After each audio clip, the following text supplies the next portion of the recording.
Hola a todos, bienvenidos al canal de la Revelación del Mashiach nuevamente. Le damos la bienvenida a Yeshua, Baruch haba b'Shem Adonai, Yeshua HaMashiach.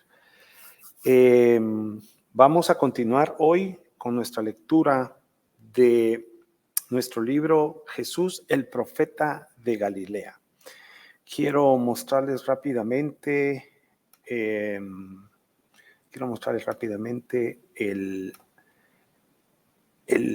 la pasta del libro para que lo tengamos en consideración. Creo que bien podemos ir haciendo nuestros propios resúmenes y nuestras notas, y este es el objetivo de poderlo compartir. Vamos a iniciar el capítulo 2, que Jake Schlosser nos presenta. La verdad, en lo particular, pues cada quien sacará sus conclusiones. A mí me parece un erudito demasiado bueno, de clase mundial, Jake Schlosser. Capítulo 2. Quizás solamente comentar que todos los jóvenes que por una u otra razón están interesados en aprender, jóvenes digo 25, 30 años, pues, o si hay más jóvenes, 18, 19, 20 años, estos son buenos materiales si están construyendo algo relacionado al Mesías, al Jesús histórico, totalmente recomendable. Y usted que ya es una persona madura y que no digo no quiero decir que los demás no sean maduros, lo que quiero decir es si usted ya es una persona entrada en el estudio, por favor, esta referencia me parece muy buena, recomendable, objetiva, y obviamente pues hay que plantearlo desde el punto de vista de un acercamiento, es un approach. No creo que en el mundo exista la verdad absoluta, pero acercamientos a la verdad creo que sí existen, y el mismo canal, este canal es un acercamiento a la verdad, para nada dogmático. Así que seguimos como talmidim, como estudiantes de Yeshua. Capítulo 2. Como ya indicamos en la introducción, no hay que minimizar la intervención del historiador en la escritura de la historia, pero el historiador no puede llevar a cabo su trabajo si no dispone de fuentes. Por supuesto, en lo que se refiere a la antigüedad, las fuentes son diversas: monedas, inscripciones, construcciones descubiertas por la arqueología, cerámicas, utensilios y objetos artesanales, etc. Pero, de hecho, las más importantes son las fuentes literarias. Tradicionalmente se entienden por fuentes literarias, las fuentes escritas que se nos han transmitido en forma de libros, en oposición a las inscripciones o a las otras fuentes escritas. Su naturaleza es variada: teatro, novela, poesía, pero también historia y geografía, sin contar los discursos o las obras de medicina o de técnica. En este capítulo, dice Jakes,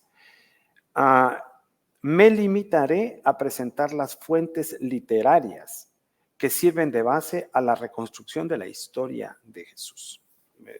Me parece meterse al campo de reconstruir la historia de Jesús, me parece todo un reto.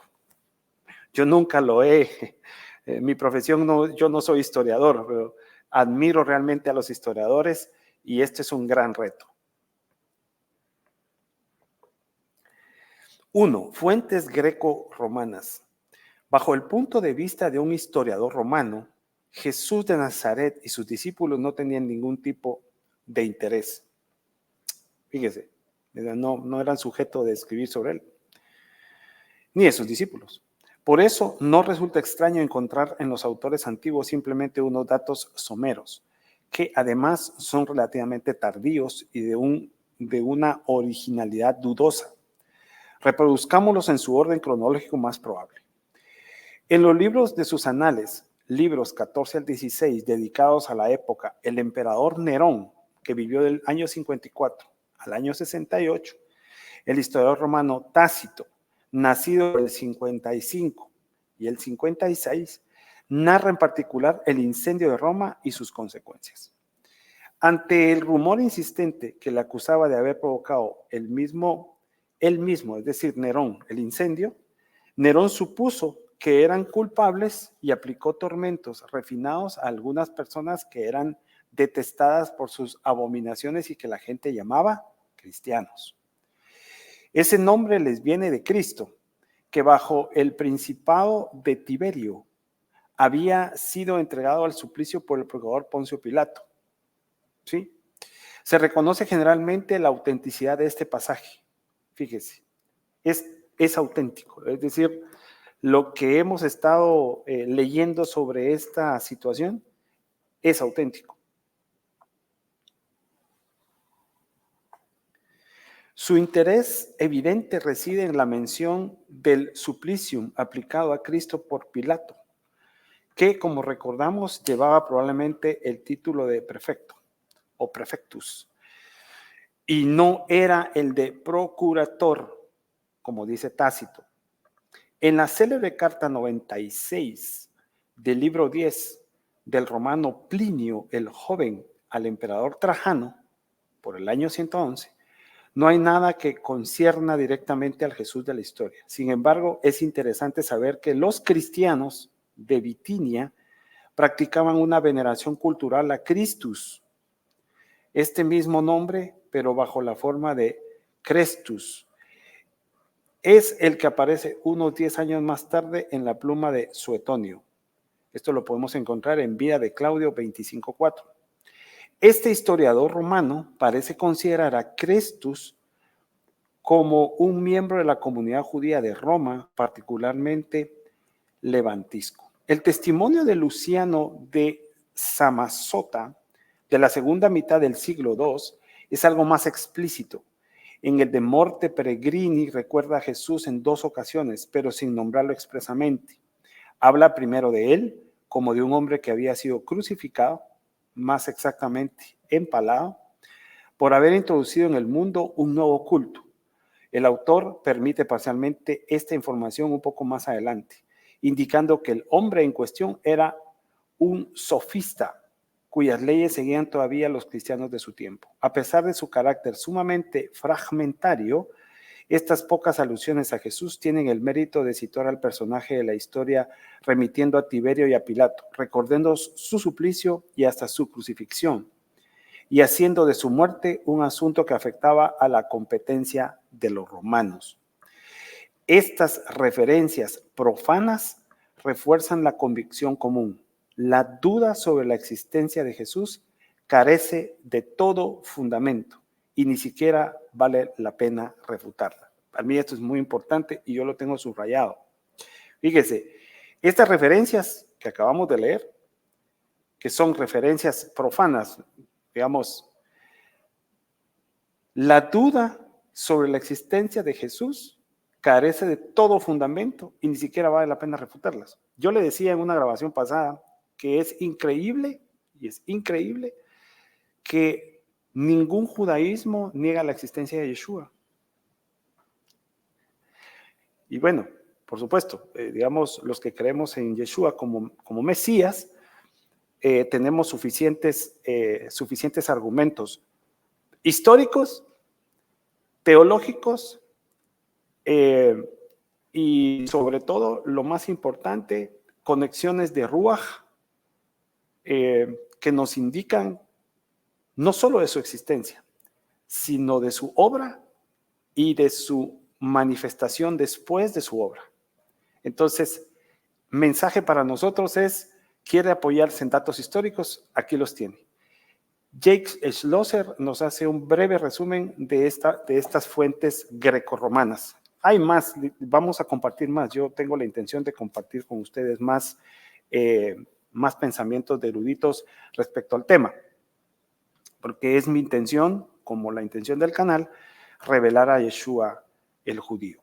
Y entonces nos vamos a apoyar en todos los documentos históricos y que valgan la pena, documentos de erudición que valgan la pena compartir y que le sirvan a usted como una herramienta de estudio y de crecimiento en su emuná en Yeshua.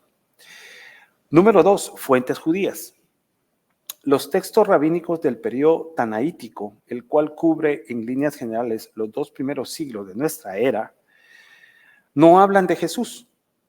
En el periodo posterior, cuyas producciones literarias están reunidas en el Talmud de Jerusalén y en el Talmud de Babilonia, las referencias a Jesús son numerosas, pero muchas veces parecen haber sido sobreañadidas y su valor histórico es casi nulo. Debido al lugar que ha ocupado recientemente en la discusión sobre la pasión de Jesús, hay que mencionar, sin embargo, un texto particular del Talmud de Babilonia, en la sección Sanedrín 43a. El texto evoca el proceso y la muerte de Jesús, pero de un modo bastante confuso y sin hablar expresamente de la crucifixión. Hay, sin embargo, un detalle que llama la atención porque concuerda con la afirmación de Juan, según la cual Jesús murió en la víspera de la Pascua. Recién nosotros lo revisamos. Y no el día de la Pascua, como suponen los sinópticos. Lo colgaron la víspera de Pascua, a lo que un manuscrito añade que aquella víspera de Pascua era viernes. Se está de acuerdo en decir que es preciso ser muy prudentes en la explotación histórica de este texto, ya que nada prueba que se trate de una fuente antigua e independiente. Mire, lo que yo he leído adicionalmente a este tipo de aportaciones que hace este gran erudito Jake Schlosser, y por cierto, tenemos que saber si alguna vez nos escucha, pues todos los créditos son para Jake. Me parece particularmente un erudito de clase mundial y que tiene que saber pues que esto no lo hacemos para sacarle provecho económico a su libro, sino más bien parece ser una publicidad gratuita y a nosotros un material de estudio a los seguidores del Mashiach. Mire, respecto al viernes ya lo hablamos, como definitivamente no pudo haber Yeshua haber muerto viernes, pero lo que sí es cierto es que es bueno que hablen de Yeshua desde los textos o fuentes judías. Eso es bueno, eso no es malo. Alguien dirá, sí, pero es que lo que hablan de Yeshua. Miren, si usted conoce a la comunidad judía, va a entender por qué digo que es bueno que ellos hablen de Yeshua, ¿sí? Y si no la conoce, invito a que conozca a la comunidad judía. En primer lugar, hoy por hoy nosotros no podemos alimentar el antisemitismo. ¿Por qué? Porque son nuestros hermanos, ¿verdad? Y todos, no importa qué judaísmo practique, no importa el enfoque, ¿verdad? Siguen siendo nuestros hermanos. Y si ellos hicieron tal cosa con Yeshua, entonces quizás no fueron todos, y eso es parte del estudio también de la relación de Mashiach. De hecho, Yeshua pronunció unas palabras que dijo, perdónalos porque no saben lo que hacen. Entonces, si Yeshua dijo, perdónalos, entonces nosotros, ¿por qué no vamos a perdonar? Tenemos que amar al pueblo judío. Las promesas y la Torá nos llegó por el pueblo judío, etcétera. No voy a ahondar más. Lo que quiero decir es bueno que ellos hablen de Yeshua y nosotros tenemos que abrazarlos como nuestros hermanos, ¿verdad? Es así. ¿Por qué? Porque al final, en otra ocasión hablaremos de los hijos de Abraham y entonces tenemos que abrazarnos. El testimonio judío más importante es sin duda el de Flavio Josefo. Muy interesante. Ya se dio cuenta usted que Jake Schlosser utiliza mucho y cita mucho a Josefo. En el último libro de las antigüedades menciona a Jesús de pasada, ya que el tema es el de la ejecución de Santiago, obispo de Jerusalén. Aprovechándose de las circunstancias, el procurador recién nombrado no ha ocupado todavía su cargo. El sumo sacerdote Anás, el joven hijo del sacerdote Anás que conocemos por el Evangelio, reunió un Sanedrín, llevó ante él a Santiago, hermano de Jesús llamado el Cristo, y a algunos otros, acusándolos de haber transgredido la ley y los mandó a lapidar. Esto lo encuentra en Antigüedades 20,200. No hay ninguna razón para sospechar de la referencia al Cristo viendo en ella una interpolación, un añadido cristiano al texto primitivo, ya que un autor cristiano seguramente no habría expresado la distancia que implica el participio llamado, ¿sí? Y habría utilizado probablemente para calificar a Santiago la expresión consagrada de hermano del Señor.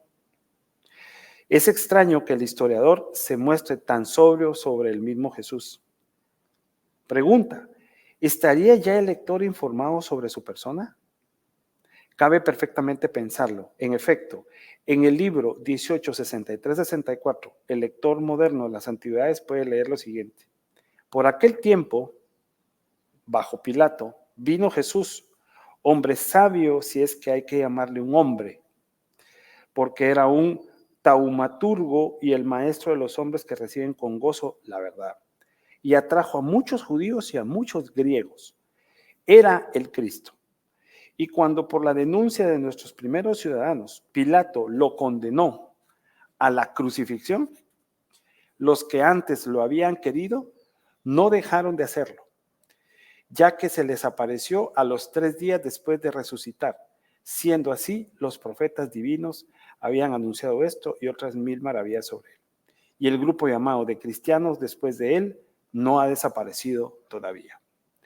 Los pocos manuscritos griegos que tenemos para el libro 18 de Antigüedades datan de la Edad Media, pero el historiador cristiano Eusebio de Cesarea parece dar el testimonio patrístico más antiguo que se conoce del texto.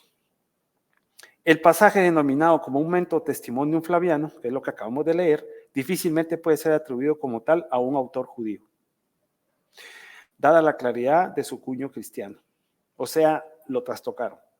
En estas condiciones, no es extraño que hasta una época reciente se admitiese en general que el texto constituía en su conjunto íntegro una interpolación cristiana. Listo. Pero entre las dos hipótesis extremas, la de la autenticidad íntegra y de la interpolación, algunos defendían una interpretación intermedia, la de una remodelación. En los últimos años se ha reforzado esta hipótesis, que tiende incluso a hacerse común. Pueden descubrirse con facilidad los retoques, segura o probablemente cristianos, que hemos reproducido en cursiva. En el texto usted lo encuentra, digamos, lo que se cree que pensamientos cristianos tocaron el texto de Flavio Josefo. El inciso, si es que hay que llamarle un hombre, traduce la reacción de alguien que no puede aceptar que Jesús sea simplemente un hombre, claro. La referencia al Cristo, que debería traducirse simplemente por este era el Cristo, ¿sí? Corresponde exactamente a la confesión cristiana que se lee varias veces en el Nuevo Testamento. Por ejemplo, Juan 7, 16 y 41. La mención de la resurrección de Jesús y de su confirmación por las Escrituras son evidentemente de origen cristiano. O sea, tocaron el texto de Flavio Josefo. Pues bien, si se retiran estos elementos, si se retiran los que ya se identificaron, que posiblemente fueron tocados, lo más seguro es que sí, que por otra parte faltan parcialmente en la traducción indirecta árabe y siríaca, ahí está la prueba, se obtiene un texto totalmente coherente, sin tener que aportar, y este es un hecho importante, ningún otro retoque. Es considerable el interés del texto así restituido como Tácito, Josefo, establece una relación con Pilato de forma más precisa que el historiador romano, ¿sí? Menciona la condena de Jesús por Pilato y la naturaleza del suplicio, crucifixión. Ofrece además algunas indicaciones generales, pero preciosas, sobre el ministerio de Jesús, a la vez maestro y taumaturgo. Mire, maestro y taumaturgo. Mire qué interesante. Cómo ellos, esta fuente lo pinta, lo relata, lo define. Con adeptos, para mencionar finalmente, y en este punto coincide con los relatos evangélicos, el papel que representaron los notables judíos en la condena de Jesús. Ok, luego Schlosser habla de las fuentes cristianas, ¿sí? Habla luego de las fuentes extracanónicas, de acuerdo a los dogmas de la Iglesia, Evangelio de Tomás. Estamos estudiando el Evangelio de Tomás en el documento Q. Lo invito a que vea nuestro playlist del documento Q. Luego, fuentes canónicas le llama a la iglesia. Y se acaba el capítulo. Muy interesante. Mire, cuando hablan aquí de coherencia, eso es cabalmente lo que yo he estado insistiendo mucho en el canal. Nosotros estamos interesados en revelar al Mashiach tal cual él era. El Mashiach no necesita ninguna ayuda de nadie para manifestarse. Entonces, nuestro interés, y al final, en honor a él se definió como Haemet, la verdad. No tenemos por qué añadir nada. Es decir, ¿cuál sería nuestro interés de añadir si creemos que él es Haemet? No tenemos nada que agregar. Sin embargo, muchos en su pasión hicieron cosas como las que acabamos de leer y lo que han hecho es confundir a la gente. Detrás de eso, hay que decirlo, está la iglesia. Y si usted es alguien que está relacionado a la iglesia, debería de arrepentirse de eso, ¿verdad? Yeshua no necesita ningún añadido. Yeshua Yomer Anija Emet, de tal cuenta que pues él no necesita la ayuda para falsificar lo que otros dijeron de él, mucho menos añadir a los textos de Brit Hadashah o insultar a la Torah. Así que, por lo demás, seguimos en el canal con otras actividades. Baruch haba Beshem Adonai Yeshua HaMashiach. Nos vemos en la próxima y les mando un abrazo en este día. ¿Sí? Nosotros vamos a seguir con actividades que van y tienen que aportar a la idea del canal. Shalom.